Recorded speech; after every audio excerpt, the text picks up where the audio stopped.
पिठी जंत्रणा संघर्ष करुछंती कि आपण एकुटिया नुहंती किंतु खुशी खबर हेउची आपनको जंत्रणादायक जहाँ आवश्यकता अछि दिन को मात्र किछि मिनट रे आपण नेचुरल वे पिठी जंत्रणा मुक्ति पाई परिबे। प्रथमतः आपण किछि केट स्ट्रेचिंग जेमती घर भितर बसिकरी आपण किछि विभिन्न प्रकार पोज रे किछि मसल को रिलैक्स करिवे। द्वितीयतः आपण जोठी बसचंती स्ट्रेट बसिबे एवं आपण शोल्डर को रिलैक्स करिवे एवं आपणकर अंका टंका हेकि बसिबे नाही।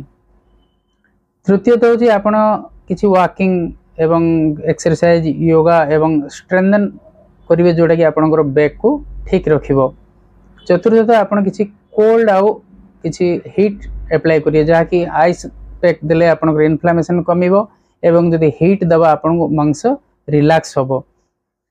पंचम आपण किछि बहुत भल भाव जो कुथिरे कि एंटी इन्फ्लेमेटरी फूड स्पेशली हमर हळदी अदा एवं ओमेगा 3 फैटी एसिड एवं पानी भी मिनिमम 3-4 लीटर जदि पानी पीबे निश्चय आपणकर रिलैक्स हबो। एवं एभली विभिन्न टिप्स सुनिया पे मुझे लाइक करंतु एवं मोर कमेंट रे पेन फ्री बोली लिखंतु।